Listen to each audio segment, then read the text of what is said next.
la charla que voy a dar hoy tiene relación con el voto electrónico, intentando centrarse un poquito en la perspectiva del elector. Como acabo de ser introducido, bueno, un poquito este es el bagaje de las cosas que yo hago normalmente en mi tiempo libre. Entonces, trabajo un poco para que entiendan un poquito la perspectiva que yo adopto en mi trabajo. Yo trabajo en la intersección entre la sociología, que es lo que yo estudié en su momento, la ciencia política, que es con lo que se relaciona todo lo que tiene que ver con el voto por Internet y el uso de tecnologías electorales, y evidentemente la tecnología. Entonces, en este triángulo de distintos elementos es donde se engarza un poquito mi perspectiva. Y actualmente estoy haciendo una investigación sobre temas vinculados con la creación de confianza y desconfianza en el voto por Internet, que un poco centraliza pues estos tres elementos que les acababa de comentar. Entonces, para presentar un poquito lo que voy a hablar hoy, la idea es intentar responder a un par de preguntas, que es cómo cambia la sociedad y si cambia la sociedad, cambia la democracia. Y como veremos, la democracia ha llegado a un punto, por decirlo así, en el que estamos confortables con una cierta forma de gestionar, pero lo que sí que cambia son las elecciones en sí. Y a partir de ahí se abrirán una serie de cuestiones que tienen que ver con la perspectiva del votante. Intentaré introducir algunos conceptos relacionados con la creación de confianza y demás. Y finalmente, para cerrar un poco el círculo, hablaré de 5 retos para la innovación tecnológica en democracia. Veo que han saltado un par de letras de aquí, que un poco intentan pues, recoger un poquito algunas de las cosas que se irán hablando y que se irán presentando. Entonces, como primera idea, la historia, si nosotros miramos atrás el desarrollo de la humanidad, podemos ver que el desarrollo de la humanidad es una historia de complejidad creciente. Es decir, cada vez nuestras sociedades se van haciendo más complejas.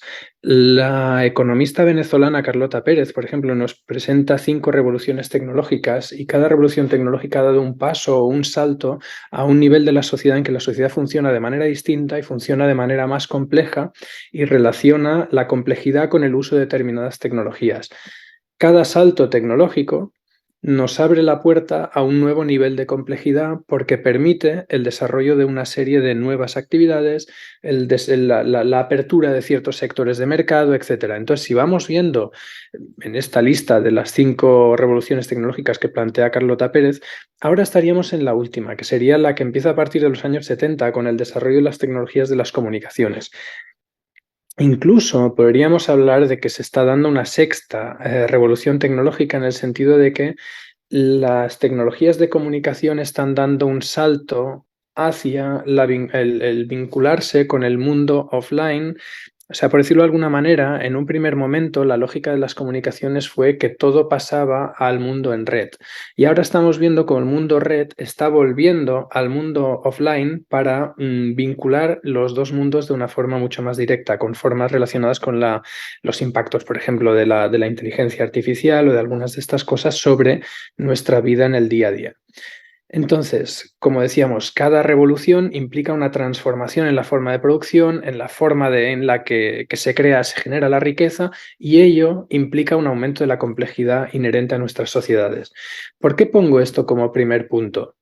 Porque a medida que la sociedad se va haciendo compleja, la forma de funcionar de la gestión pública ha ido cambiando. No es la misma forma como se gestionaba la cosa pública, por ejemplo, en la antigua Grecia, en el que eran entornos relativamente reducidos, geográficamente limitados y con números de poblaciones reducidas. Entonces, la toma de decisiones se podía dar de una forma como el Estado moderno que surge de la Revolución Francesa del siglo XVIII, en el cual se amplían, por decirlo así, o se configuran unas fronteras diferentes, mucho más amplias, y entonces la gestión alcanza niveles que son mucho más amplios de los que había anteriormente, con lo cual las formas de gestionar la democracia y las formas de gestionar los procesos de toma de decisiones se estabilizan en lo que se conoce como la democracia liberal.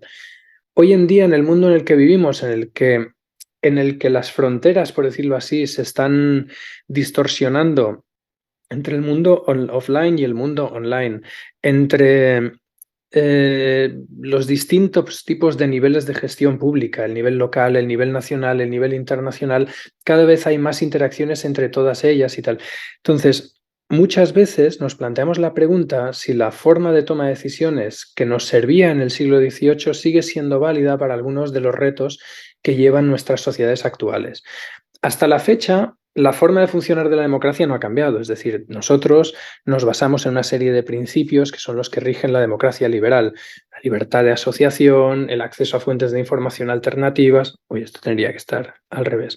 Bueno, el derecho a la ciudadanía a participar sin ningún tipo de limitación, la libertad de expresión, el desarrollo de elecciones que sean libres, justas y frecuentes, la cesión, y esto es un punto importante, la cesión de la toma de decisiones en candidatos que se eligen en elecciones, etc.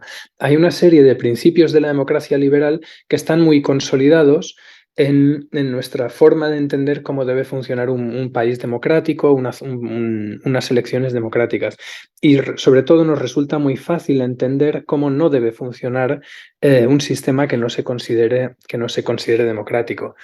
Estos son los puntos que han guiado y guían todavía nuestras democracias, pero como decía antes, en el mundo contemporáneo hay algunas variables que eran básicas para entender el Estado moderno que se transforman. La gestión de lo nacional no se puede entender sin vincularla con la gestión de lo global. Por ejemplo, ustedes en El Salvador están en la zona de Latinoamérica, en Centroamérica. Yo, por ejemplo, vivo en Europa, a pesar de ser de origen de Cataluña. Yo vivo en Polonia. Evidentemente, la gestión de lo que sucede en Polonia no se puede entender sin entender que en el país de al lado tenemos una guerra entre Ucrania y Rusia que hace que todas las cosas que tendrían que ver con la gestión de lo nacional se vean fuertemente impactados por lo que está sucediendo pues a 2000 kilómetros de aquí. Lo mismo sucede con cosas que suceden en otras partes del mundo. El mundo cada vez más interconectado, con lo cual las decisiones que toman determinados países nos afectan de manera mucho más directa, pese a que nosotros solo tenemos capacidad de decidir en determinadas zonas. Cada vez se da un mayor índice de movilidad social. Realmente desconozco cómo están los niveles de migración en El Salvador, pero normalmente la gran mayoría de países de Latinoamérica tienen una mayor emigración que inmigración, con lo cual me lleva a pensar que seguramente, como sucede en muchos países de su entorno, El Salvador tiene muchos ciudadanos salvadoreños que viven en el extranjero. Este cambio social puede parecer evidentemente normal, dadas las condiciones en las que vivimos, las condiciones de la globalización, las condiciones de la economía, etcétera, etcétera, pero genera problemas a la hora de tomar decisiones. Por ejemplo, ¿de qué manera integramos a toda la población flotante, a toda la población que está en el extranjero o a la población que va y viene? ¿De qué manera esta movilidad social se puede integrar en los procesos de toma de decisiones, en tanto que siguen siendo salvadoreños y les puede interesar tener vinculación con lo que sucede en el país a nivel político? Y un cuarto punto, que es muy importante, evidentemente, es la transformación tecnológica y las nuevas posibilidades que la tecnología ofrece para la gestión de la democracia. Pero aún así, como decíamos, los principios básicos de la democracia, los que acababa de presentar hace un momento, no cambian y se siguen manteniendo. Y lo que sí que podemos ver es que se está dando un cierto retroceso en la calidad de la democracia o en la cantidad de democracias que existen en el planeta. Igual que sobre todo a partir de la creación me imagino que ustedes ven mi mouse, a partir del nacimiento de la lógica de lo que era el Estado-nación moderno, las democracias fueron creciendo paulatinamente, empezaron a crecer más, sobre todo entre la Primera y la Segunda Guerra Mundial, decreciendo después de la crisis del 29 y volviendo a crecer después de la Segunda Guerra Mundial, sobre todo con un gran crecimiento con la caída del bloque soviético y la adopción de principios democráticos de muchos de los países que formaban parte de este entorno. Pero en los últimos años, primero este crecimiento de democracias en el planeta se estancó y ahora está decreciendo paulatinamente, siendo menos de la mitad de los países que existen en el planeta los que podemos considerar países que viven en sistemas de democracia plena, sea una democracia liberal, sea una democracia electoral. Lo cual lleva a plantearse algunas preguntas, evidentemente, acerca de cómo debemos conseguir que otros países, por ejemplo, adopten democracias plenas o formas democráticas plenas. Pero bueno, volviendo a la idea inicial y a la pregunta inicial de si cambia si cambia la sociedad, cambia la democracia como forma de gestión pública no ha cambiado a nivel general. Es decir, existen ejercicios muy interesantes de participación ciudadana, de cogestión, de implicación de los ciudadanos en la toma de decisiones, de autoorganización de determinados entornos, pero no han llegado a alcanzar el nivel de madurez y el nivel de amplitud necesaria que permita que se puedan adoptar a nivel generalizado en un determinado país, en una determinada nación, ni conseguir permanecer tanto en el tiempo como para normalizarse y convertirse en un patrón normal, normalizado y que tenga duración en el tiempo. Con lo cual, la democracia sigue siendo la mejor forma de gestión pública que existe, con sus limitaciones, con sus problemas, con sus dificultades, pero no hemos encontrado una forma diferente que se adapte mejor a las novedades o a las innovaciones o a los cambios de nuestras sociedades y que a la vez permita mantener un sistema que sea justo, que sea eficiente y que permita la vinculación de todo el mundo. Entonces, si no cambia la democracia, claro, la siguiente pregunta es, las formas de la democracia son las mismas, pero las elecciones, como sí que pueden cambiar. Hace muchos años, por ejemplo, si nosotros nos remontamos a finales de los años 90, principios de los 2000, en los cuales existía una auténtica fascinación por el desarrollo de Internet, etcétera, y parecía que Internet lo podía cambiar todo y lo iba a gobernar todo, lo cual, en cierto modo, sí que era verdad, pero esta aproximación que se tenía, esta fascinación que se tenía era un poco naif, era un poco infantil, por decirlo de algún modo. Es decir, Internet iba a revolucionarlo todo, como de hecho ha sucedido, pero iba a hacer sociedades más justas, iba a hacer sociedades más igualitarias, iba a permitir un mejor contacto entre las personas. Y es fácil converger con la idea que no ha sido de esta manera. O sea, nosotros hoy cuando navegamos por Internet, evidentemente nos ayuda en muchísimas cosas. Por ejemplo, yo estoy dando esta charla desde mi casa, mientras que ustedes están en la otra parte del mundo, pero por otro lado, muchas de las cosas que escuchamos acerca de Internet es acerca del aumento de las fake news, acerca de yo qué sé, de la capacidad de agentes externos de influir en las elecciones, del hecho de que existan ciberataques, de que existan problemas con la gestión de la privacidad de los datos, etcétera, etcétera. Pues volviendo a los años 90, finales de los 90, principios de los 2000, cuando a cualquier persona que trabajara con temas de democracia le preguntaban cómo será la democracia del futuro, todo el mundo llegaba más o menos a la conclusión de que iba a ser a través de Internet. Estamos en el año 2023, han pasado 23 años, por decir así, desde el punto en el que se podría haber hecho esta pregunta, y si hacemos esta pregunta otra vez, seguramente la mayoría de ustedes dirían la democracia del futuro será a través de Internet. Entonces, tenemos bastante claro que Internet va a jugar un papel muy importante en la democracia. La pregunta entonces es ¿cuándo llega el futuro? ¿En qué momento vamos a tener democracia a través de Internet? ¿Y por qué motivo? Y esta es alguna de las cosas que voy a presentar en las siguientes slides, en las siguientes diapositivas. En primer lugar, las elecciones cambian de manera normal, cambian de manera rutinaria, cambian de año en año y cambian de lugar en lugar. Una cuestión que a mí me parece interesante como persona que trabaja e investiga sobre aspectos relacionados con Internet es que en muchas ocasiones tenemos la impresión que en todas partes se vota de la misma manera. Cosa que no es verdad. O sea, cada país, cada región, cada zona tiene una forma diferente de votar, aunque el objetivo sea el mismo, la toma de decisiones compartida con los ciudadanos y la delegación del poder en los elegidos o las elegidas para gestionar el país. Entonces, a la pregunta de si votamos todos igual, no, existen muchísimas formas de voto, como vamos a ver. Y entonces la segunda pregunta es ¿por qué votamos de manera diferente? Si asumimos que no es igual, ¿por qué votamos de manera diferente y por qué innovamos en nuestra forma de votar? Hay tres pilares básicos para la innovación democrática. El primero es para intentar ampliar el electorado, para conseguir que más grupos de nuestra sociedad participen en las elecciones. El segundo es para facilitar el acceso al voto a aquellos que tienen complicaciones para hacerlo. Y el tercero es para gestionar causas de fuerza mayor. Si vamos al primer punto, muchas de las innovaciones electorales que se toman se relacionan con la voluntad de ampliar el electorado.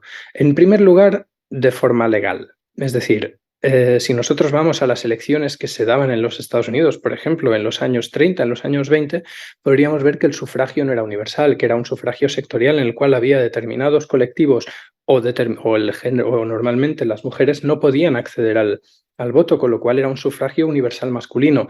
A partir de transformaciones legales se ha ido consiguiendo incluir a todos los grupos que pertenecen a nuestra sociedad, evidentemente.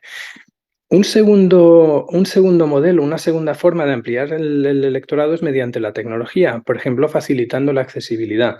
Y justo este verano he estado 2 meses en Australia, en la Universidad de New South Wales, de Nueva Gales del Sur, porque en Australia se votaba por Internet y el origen del modelo del voto por Internet era para conseguir que los votantes ciegos pudieran acceder en condiciones de igualdad a las elecciones, igualándose con el resto de votantes, porque si no, un ciudadano que tiene problemas de visión tiene que confiar su voto en otra persona para que esta persona vote. Evidentemente, si yo le digo, yo tengo un problema de visión, le digo a mi padre, por favor, vota por el partido Z, y mi padre coge el voto y lo pone, yo confío que mi padre va a hacer lo que yo le estoy pidiendo.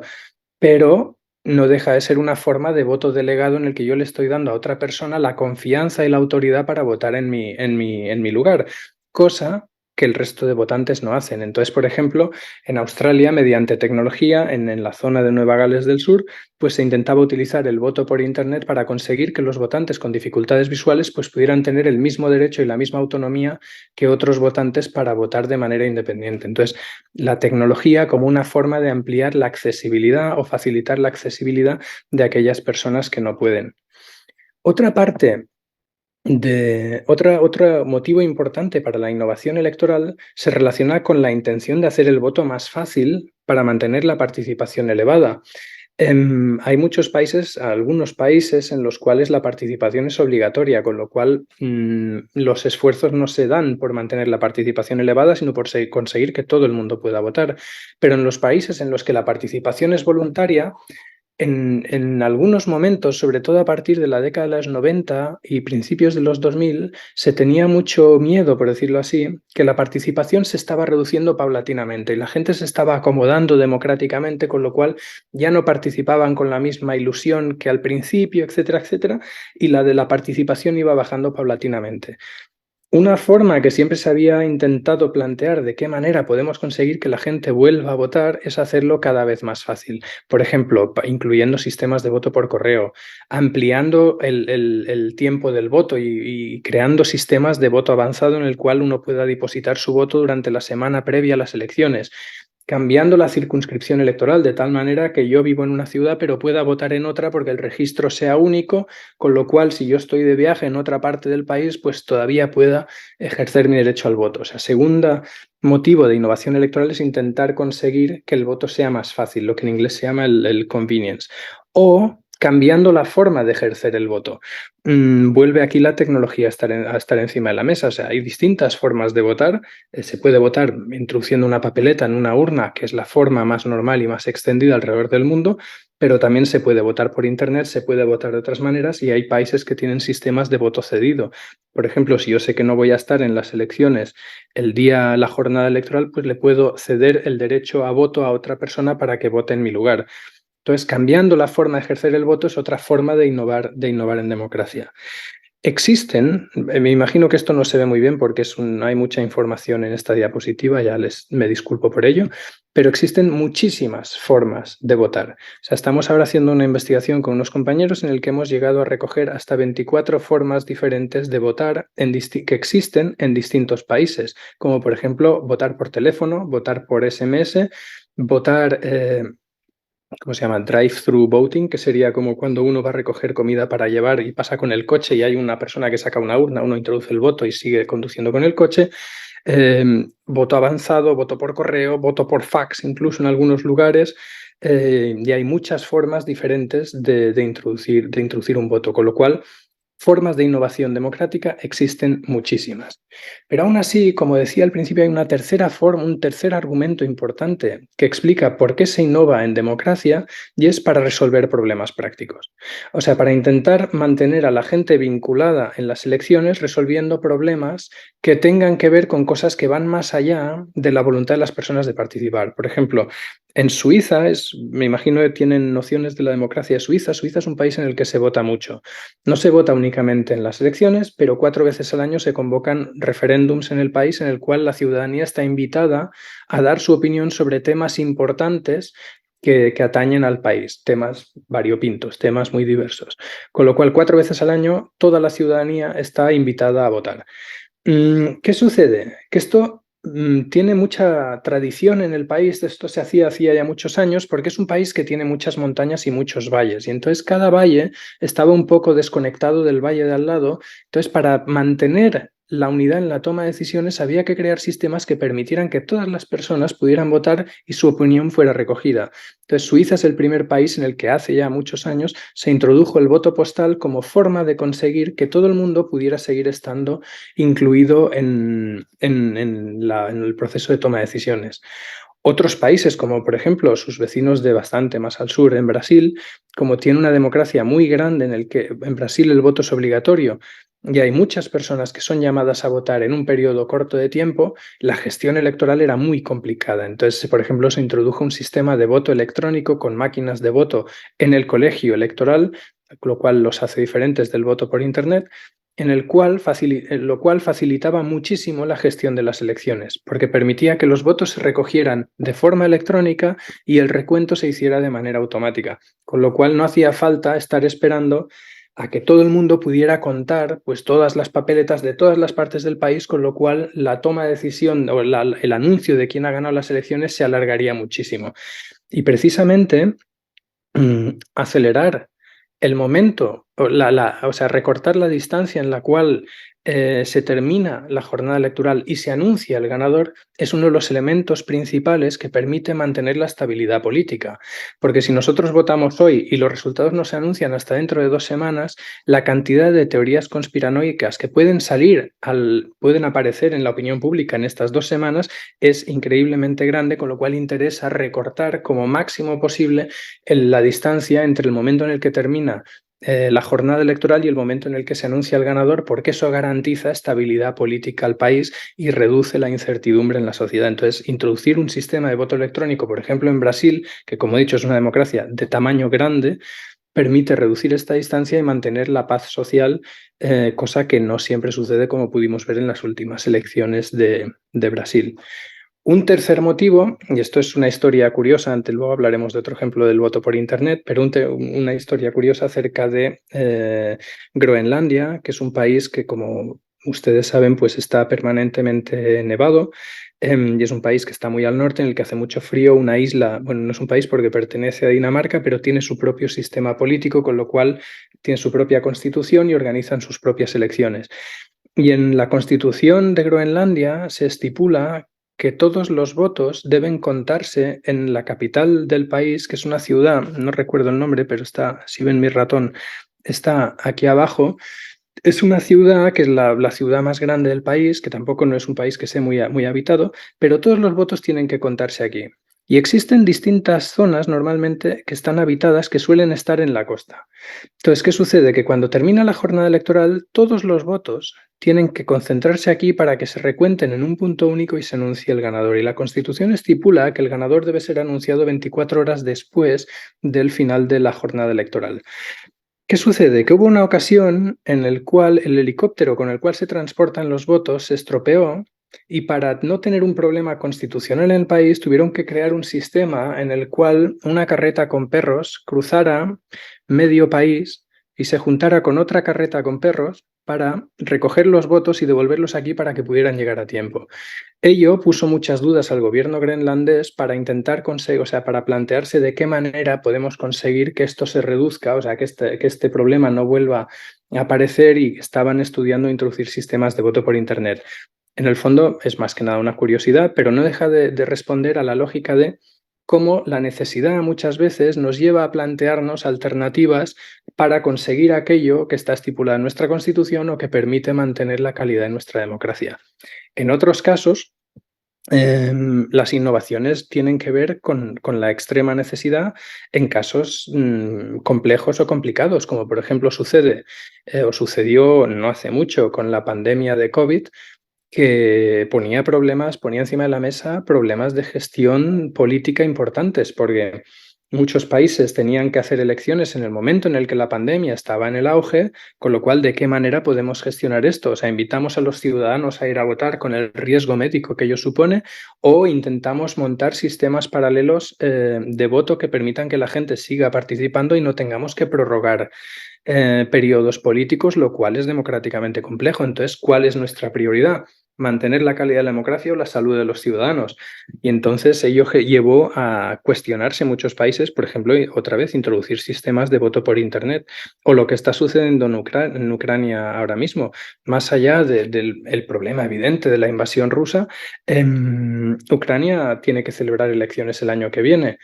Sí, y es complicado porque la mitad del país está ocupado. ¿De qué manera se pueden celebrar elecciones? Y eso abre un debate interesante, porque si se celebran elecciones en papel, hay una parte importante de la población que difícilmente podrá participar, con lo cual será un argumento importante para la difusión de propaganda de un lado al otro acerca de cómo se han gestionado las elecciones. Y si se introduce un sistema de voto por Internet, se puede conseguir que esta gente participe, pero va a abrir otras puertas porque se pueden prever muchísimos ciberataques para corromper la seguridad del sistema digital de voto. En fin, más allá de eso, mi idea era introducir la idea de cómo la necesidad, y en este caso casos de necesidad extrema, pues llevan a plantearse aspectos de cómo transformar nuestra democracia, sin olvidar un aspecto que es muy importante, que es que la tecnología muchas veces permite que la gestión electoral sea más sencilla y más económica. Por ejemplo, una investigación realizada en Estonia determinó que el voto por Internet era, en comparación, el más coste eficiente de todos los que se ofrecían en el país, siendo de manera importante mucho más coste eficiente que otros sistemas de voto que alojaban, o sea, que utilizaban muchos más recursos para conseguir números de votantes muchísimo más reducidos. Y los principales interesados en muchas ocasiones para introducir innovaciones electorales son aquellos que organizan las elecciones, porque ello les hace la vida mucho más fácil. Uno tiene que pensar que, por ejemplo, El Salvador es un país que es pequeño, pero organizar elecciones, por ejemplo, en la India, en Brasil, en Malasia, en países que son de población importante, es una tarea altamente complicada. Intentar conseguir que el engranaje organizativo funcione de manera eficiente es muy complicado. Entonces, estos países normalmente están muy interesados en utilizar sistemas de tecnología que permitan reducir el impacto de la organización de una cosa que es extremadamente compleja. Entonces, uno de los países en los cuales siempre se vota por Internet desde hace más de 15 años, desde el 2005, es Estonia. Y Estonia es un país pequeñito que está en el mar Báltico, en el norte de Europa, que hace frontera con Rusia, que introdujo el sistema de voto por Internet desde hace muchos años. Y en este caso lo pongo porque no tiene mucho que ver con algunas de las cosas que se han dicho en el pasado acerca de por qué se introducen sistemas de voto por Internet o se innova en democracia. En Estonia, el sistema de voto por Internet se introdujo por una cuestión muy pragmática, en el sentido que Estonia es un país que se independizó de la Unión Soviética en el 1991, pero tenía una situación económica muy precaria, como muchas de las repúblicas exsoviéticas cuando se independizaron, y no tenía recursos para organizar una administración pública al uso, una administración pública tradicional, con muchísima gente trabajando, etc. Entonces ya en ese momento hizo una apuesta decidida por el uso de las tecnologías como una forma de crear una administración pública ligera, una administración pública que fuera más eficiente y conseguir con ello reducir el gasto que supone crear una administración pública tradicional. Gracias a eso, crearon un sistema en el cual se sustenta en tres pilares básicos. Crearon un sistema, un DNI digital, como muchos otros países han creado, con la diferencia que los ciudadanos de Estonia lo utilizan. Este DNI digital es la puerta o la llave que permite acceder a un sistema de intercambio de datos que vincula la identidad de la persona con los servicios digitales que ofrece el país. Entonces, este triángulo, la creación de un aparataje administrativo electrónico potente y que los ciudadanos lo utilizaran, permitió luego introducir un sistema de voto por Internet y que los ciudadanos lo adoptaran de manera bastante rápida, sin preocuparse mucho acerca de qué conllevaba este sistema de voto. Y como resultado de ello, siendo las primeras elecciones en 2005 en las que participó un escaso 1,7% de la población, hoy en día, o 1,7% que utilizó sistema de voto por Internet, el resto votaban en papel, hoy en día en las últimas elecciones acontecidas a principios de este año, más de la mitad de la población ha utilizado un sistema de voto por Internet, siendo un 48% de la población utilizando otros sistemas de voto que son los que se ofrecen en el país. Entonces, Estonia no deja de ser un país muy interesante para ver cómo se puede introducir de manera exitosa un sistema de voto por Internet. Cierto es que Estonia es un país pequeño. Tiene 1,3 millones de habitantes, la gran mayoría de ellos viven en la capital, 500.000 de personas viven en Tallinn, en la capital del país, lo cual hace que sea un país que sea relativamente fácil de gestionar. Pero aún así es un modelo de éxito y no deja de ser interesante. Y menciono el caso de Estonia porque siempre hay muchas personas que acaban haciendo preguntas sobre ello. Pero vayamos a la perspectiva del votante, porque como no tengo ningún reloj, no sé si voy bien de tiempo o no. Vale, creo que Sí tengo va un bien, reloj. doctor. Puede continuar. Perfecto, gracias. Yendo al tema de la perspectiva del votante, que era una de las cosas que me gustaría marcar. Voy a dividir esto en distintos puntos. En primer lugar, intentando responder algunas de las preguntas que siempre se hacen en relación a el uso de tecnologías electorales, en relación al uso del voto por Internet. La primera pregunta siempre es, o sea, uno de los motivos por los cuales muchos países utilizan sistemas de voto por Internet es para conseguir que los niveles de participación sean altos. Y entonces eso lleva a la pregunta de si el voto por Internet evidentemente consigue mantener la participación elevada. Si, por ejemplo, miramos la participación en las elecciones del Parlamento estonio en los últimos años, desde 1995 hasta el 2023, siendo estas de 2007 las primeras elecciones parlamentarias en las cuales se utilizó el voto por Internet, podemos ver que la participación es más o menos la misma, es decir, que no ha cambiado gran cosa. Evidentemente es complicado saber si no podemos volver atrás en el tiempo y quitar el sistema de voto por Internet y ver si este 61% sería más bajo si no se hubiera creado este sistema o no. Lo que sí es cierto, hay una frase que resume muy bien esta idea. Un sistema de participación electoral bien pensado no aumenta la participación por sí mismo. Pero un sistema de participación electoral mal pensado sí que reduce la participación. Es decir, lo que el voto por Internet hace, el voto por Internet en el fondo es muy sencillo para el votante. Es decir, cualquier persona que tenga un ordenador se le da una credencial o ya tiene una credencial mediante su DNI electrónico y entonces introduce su DNI electrónico o su credencial. Esto le identifica frente al sistema, le permite votar, aprieta un botón, vota y hecho. No hace falta que se desplace, no hace falta que se mueva, no hace falta que, por ejemplo, se mueva a zonas que pueda haber conflicto o que pueda hacer frío o lo que sea. Entonces hace el voto muy sencillo, muy fácil. Entonces eso sí que permite que todo aquel o aquella que quiera votar lo pueda hacer de forma muy sencilla.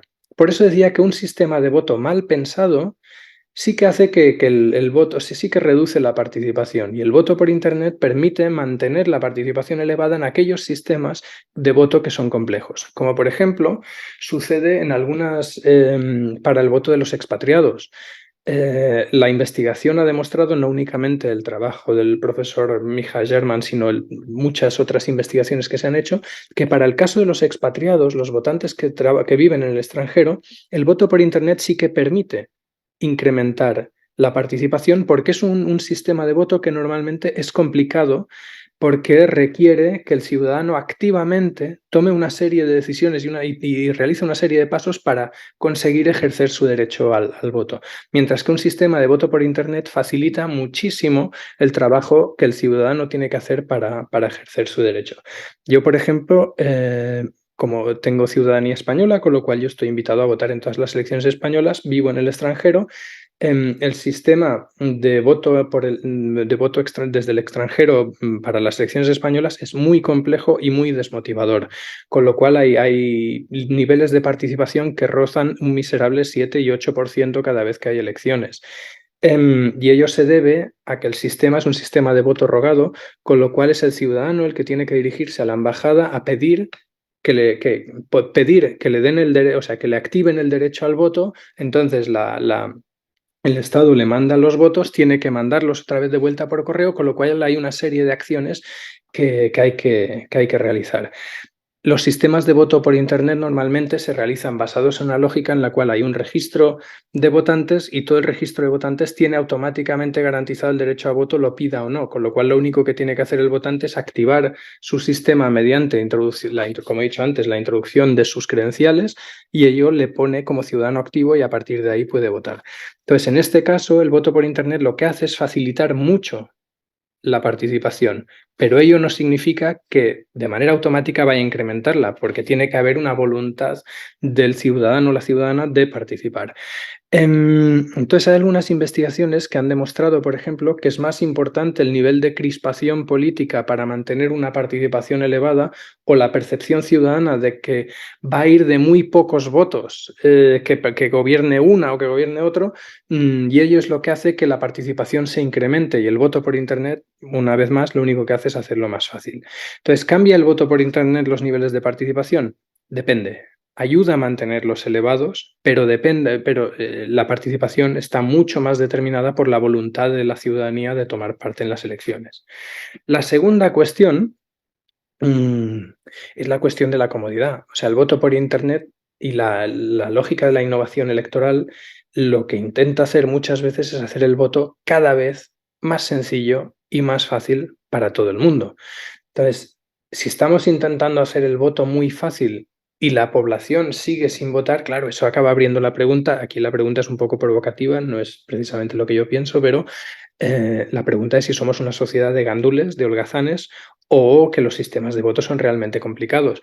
Por ejemplo, una investigación del Pew Research Center que determinaba, por ejemplo, me interesa este cuadrante de aquí, que la población joven consideraba que, o sea, es una población que todos tienen el mismo sistema de voto. Y la población más joven es la que consideraba, en menor medida, que el voto era fácil.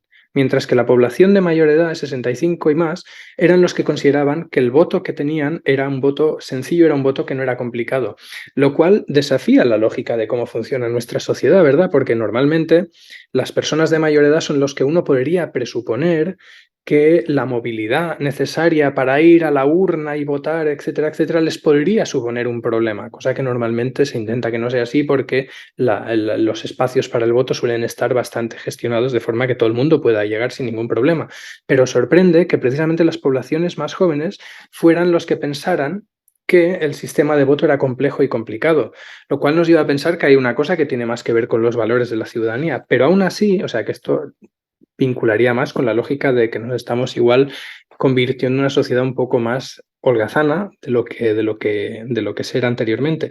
Aún así, sí que es cierto que hay una cantidad importante de reflexión acerca de cómo tienen que funcionar las elecciones que intenta que cada vez el sistema de voto sea lo más sencillo posible.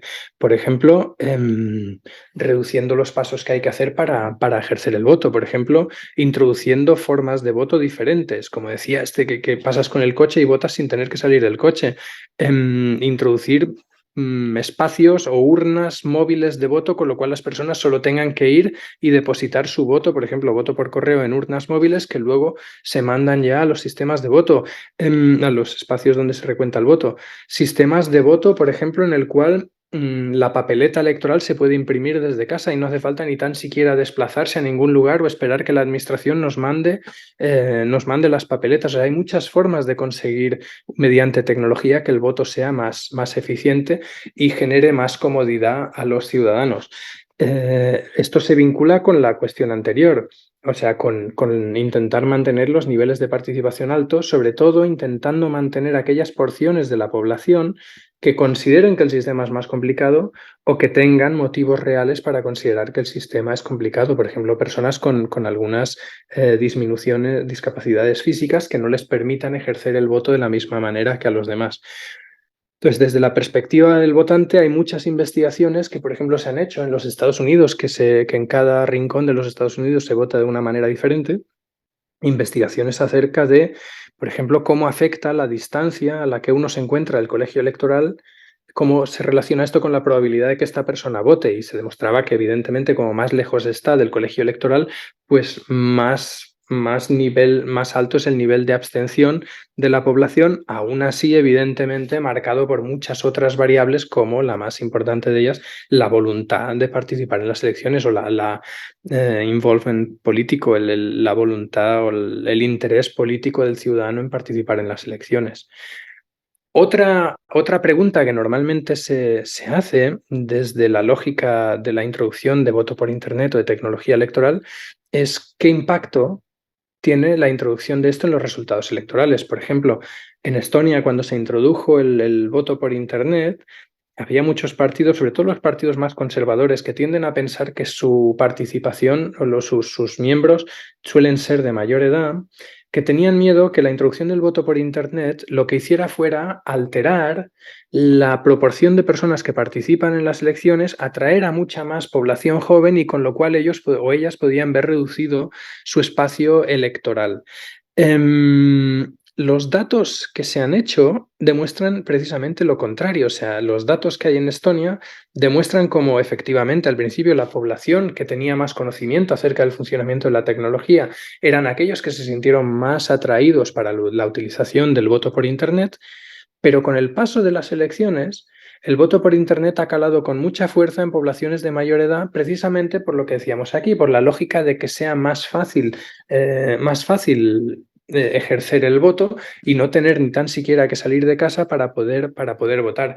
Pero ello abrió la puerta, esta lógica interna de si el voto por Internet, por ejemplo, la introducción del voto por Internet puede cambiar los resultados electorales, a plantearse desde ciertas órbitas de interés político la activación o desactivación de determinados sistemas de voto con finalidades electorales. Me imagino que ustedes han oído hablar de lo que es el concepto del gerrymandering, que vendría a ser transformar o cambiar la forma del precinto electoral para favorecer a un determinado partido o a otro. Es decir, si una ciudad, por ejemplo, está dividida en 4 distritos electorales y la forma es igualitaria, bueno, perfecto, porque sale lo que sale. Pero si cambio determinada forma y agrego determinados votantes aquí y allí, determinados sistemas de voto pueden hacer que los votos se acumulen de una forma determinada y pueden cambiar de manera importante las elecciones. Por ejemplo, en sistemas electorales como el de Estados Unidos, en el cual es un sistema en el que winner takes all, el ganador se lo lleva todo, entonces da igual que ganes las elecciones por un voto o por 1.000.000 de votos, que tú te llevas todos los escaños que están en juego en aquellas elecciones. Entonces, conseguir transformar la forma del distrito electoral permite cambiar los resultados. Entonces, lo que está sucediendo, sobre todo desde espacios de la extrema derecha, es intentar conseguir que activar o desactivar ciertas formas de voto con finalidades electorales. Lo pudimos ver, por ejemplo, con Donald Trump cuando perdió las elecciones y sus gritos desesperados para que no se contara el voto por correo, porque Donald Trump sabía de manera muy clara que el voto por correo no le favorecía, mientras que el voto en papel sí, porque él precisamente había hecho campaña para que no se votara por correo. Entonces, una forma de gerrymandering político que si él hubiera conseguido que el voto por correo no se contara alegando ciertos niveles de fraude, etcétera, etcétera, hubiera ganado las elecciones porque hubiera conseguido dar una forma diferente al distrito electoral, en este caso a la forma de gestión del voto, que le permitiera a él sacar más rendimiento. Y ello lo estamos viendo en muchos países. Por ejemplo, incluso en Estonia, el partido de ultraderecha, antisistema, no sé cómo definirlo, precisamente es contrario al voto por Internet y hace campaña en contra del voto por Internet para conseguir que sus votantes no lo utilicen y poder reforzar su idea frente a sus votantes cuando muestra los resultados. Dice, lo ven ustedes como nadie nos vota a través de Internet, todo el mundo nos vota por papel, el voto por Internet es fraudulento porque no responde a la forma de distribución normalizada del voto, que es la que sí responde el voto en papel. Evidentemente, todo ello es una creación política, pero que aún así es un discurso político que tiene calado en la ciudadanía. Pero la investigación seria que se ha realizado acerca del potencial impacto de la introducción del voto por Internet en los resultados electorales demuestra que la gente, de manera bastante igualitaria, utiliza un sistema o el otro.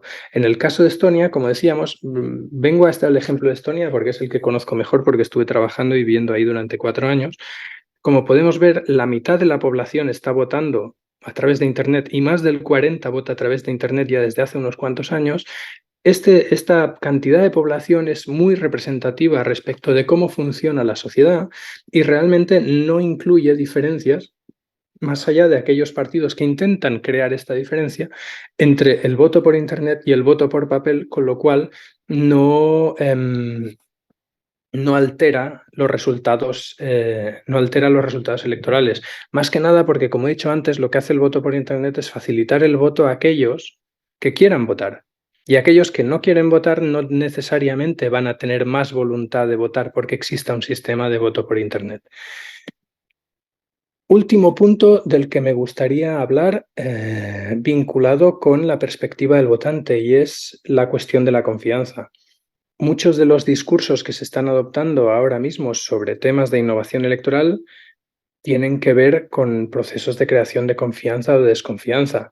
Y es interesante cuando vamos a temas de voto por Internet, cómo estos discursos son muy variables en función de determinados patrones, de determinados posicionamientos políticos, de determinadas perspectivas sociales.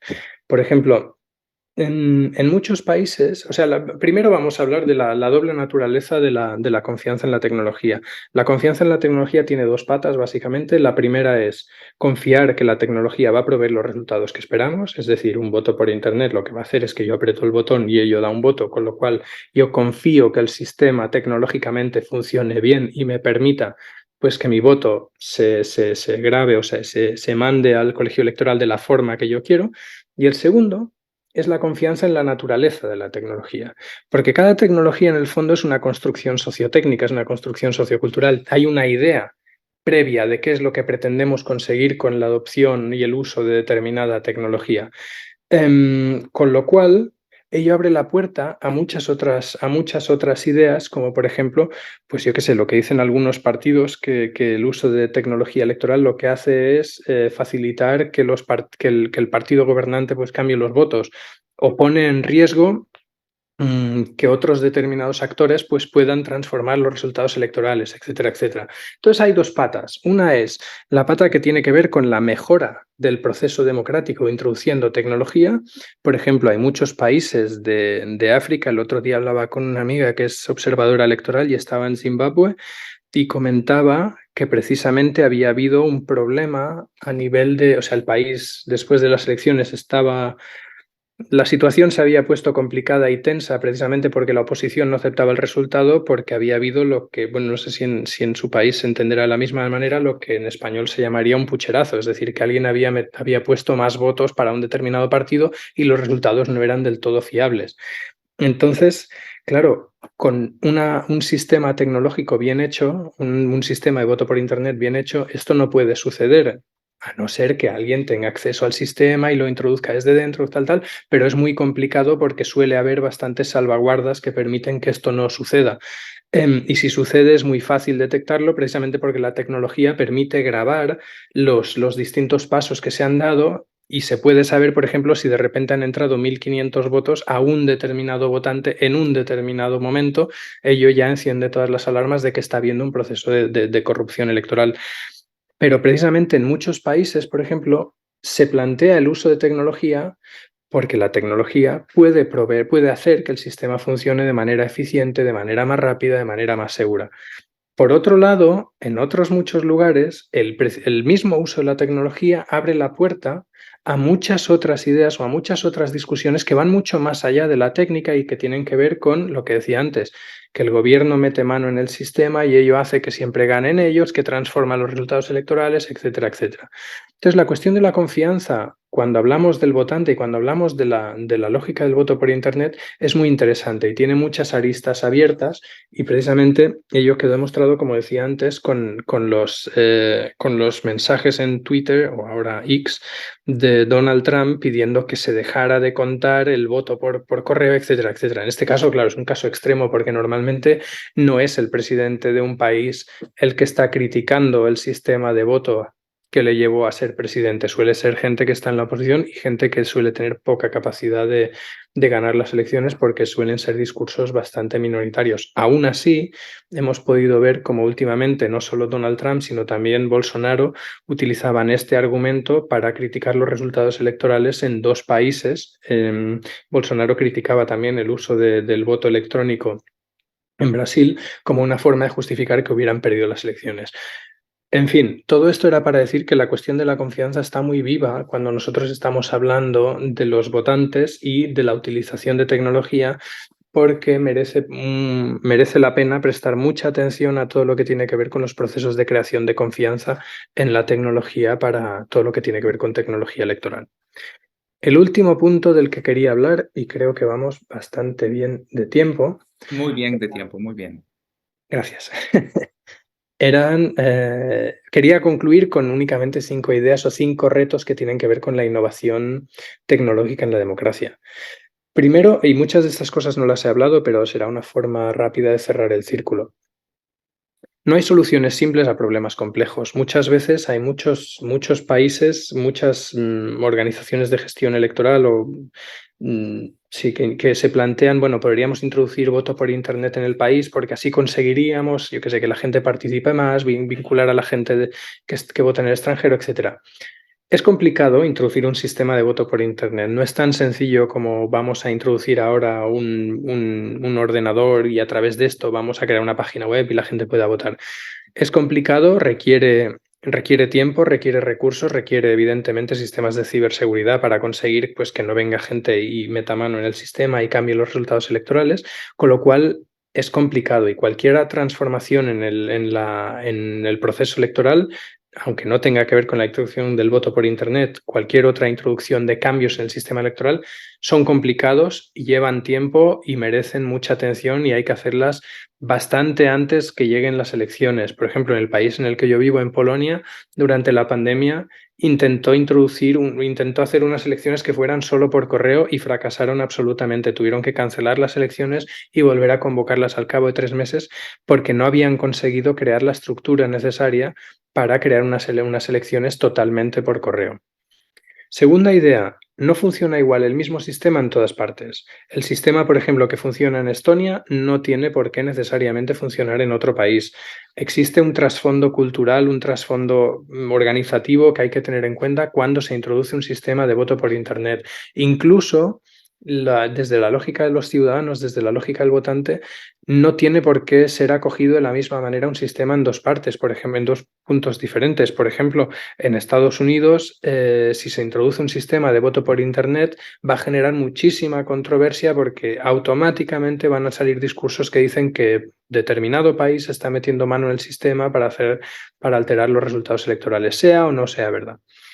Tercer ejemplo, ¿cómo mejorar la inclusividad sin caer en el gerrymandering tecnológico? Es decir, cómo conseguir que todo el mundo esté incluido en las elecciones, que todo el mundo participe sin pretender transformar los resultados mediante la introducción de diferentes sistemas de voto.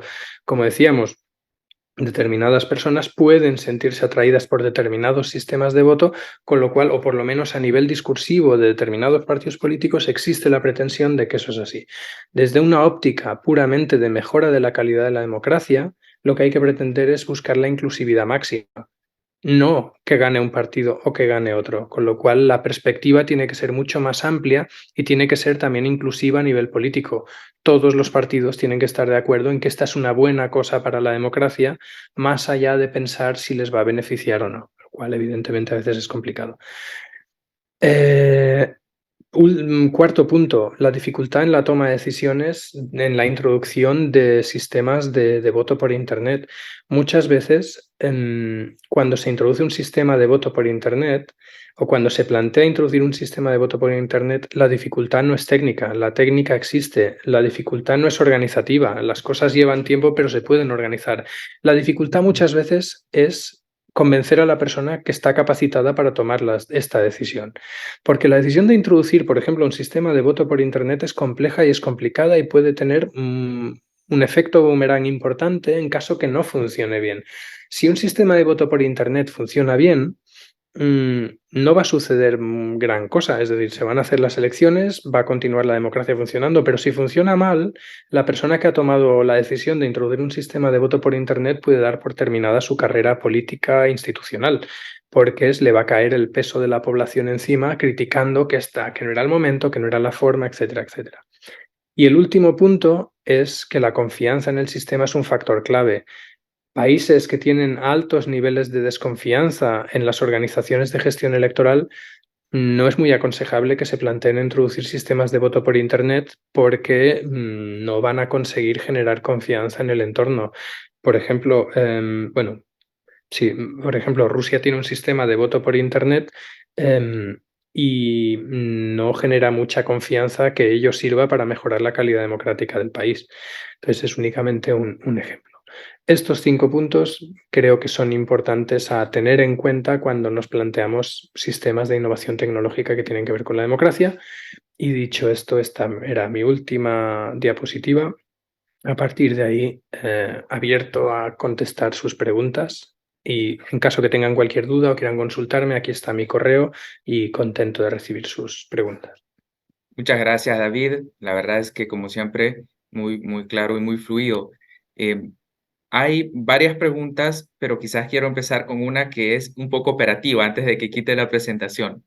Sí. Hay una persona que nos decía que aunque se veía bien chiquita la slide donde están las formas de votación, quizás nos puede dar un recorrido más o menos rápido usted em, de esa slide, de esa filmina donde veíamos ese esquema Ujú, sobre ujú. las formas de votación.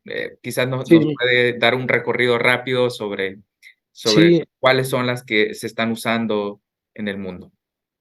Sí, de hecho, o sea, ahora esto, si está, esto es una publicación que estamos esperando que salga publicada, si no, os les mandaría directamente la publicación para que lo pudieran ver. Desafortunadamente todavía no está. Lo que hicimos aquí fue plantearnos 4 preguntas que permiten organizar los sistemas de voto en familias. Entonces, dependiendo de quién vota, cómo se vota, dónde se vota y cuándo se vota, existen diferentes formas de voto. Empezando por aquí, que sería, o sea, la forma tradicional de elecciones seguiría este camino aquí, en el sentido de, y está basado en preguntas. A ver si puedo hacer zoom. Ah, mira qué bien. Si el votante vota por sí mismo, si no vota por sí mismo, ¿está el votante presente en la sala? Sí que está presente. Bueno, entonces es una persona que tiene dificultades para votar y hay un sistema de voto asistido en el que una persona le ayuda. ¿Vota alguien en su lugar? En caso que vote alguien en mi lugar, pues es un sistema de proxy voting, por ejemplo, que se utiliza en los Países Bajos, en Holanda, y que permite pues, que otra persona pues, vote en mi lugar. En función de cómo se vota, es decir, si se vota en papel, pues seguimos tirando para abajo. En caso que no se vote en papel, ¿qué sistemas hay? Hay lugares en los que se vota a través de la televisión, a través del fax, a través de SMS. Si el voto se introduce de manera electrónica, se puede votar, por ejemplo, como en Brasil, a través de máquinas de voto electoral que están en el colegio electoral, a través de kioscos de voto, es decir, máquinas que no están en el colegio electoral, o de manera remota y a través de Internet, como puede ser el sistema de voto por Internet, en el cual las personas votan en su casa. Em, o bueno, también voto por mail, por ejemplo, creo que son los marines americanos cuando votan desde el extranjero, desde las misiones, votan a través de correo electrónico. O sea, ellos reciben su voto y lo devuelven a través de correo electrónico y se cuenta también porque es un grupo muy reducido y que permite el recuento fácil y no genera dudas a nivel de confianza. Siguiente pregunta es ¿dónde se vota? Si el voto se produce en el tradicional colegio electoral, pues seguimos para abajo, pero si no se da en el colegio electoral, pues ¿de qué manera se vota? Por ejemplo, si la gente vota en casa, hay países que tienen sistemas que las personas van casa por casa recogiendo los votos.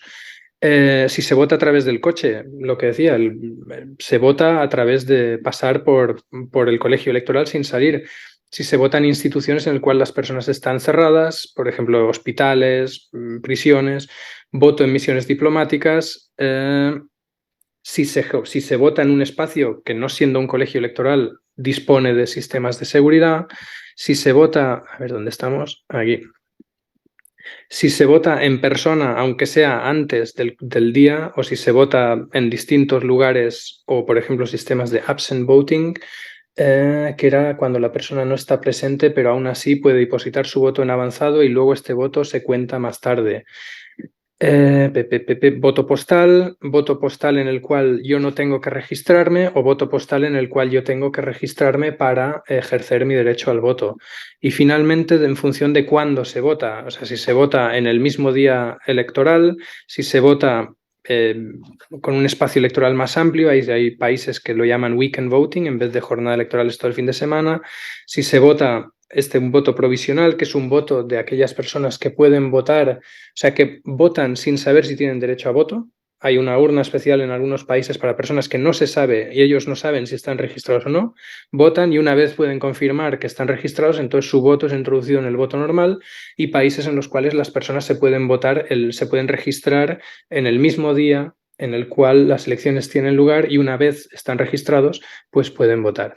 Claro, eso nos lleva a un espectro muy importante o muy diferente de formas de voto que se distinguen en función de estas 4 preguntas. ¿Quién vota? ¿Cómo se vota? ¿Dónde se vota? ¿Y cuándo se vota? Espero que esto haya clarificado un poquito este mapa y perdonen por eso, porque sé que esta diapositiva es muy pequeña, pero es muy complicado introducir toda la información de forma más visible.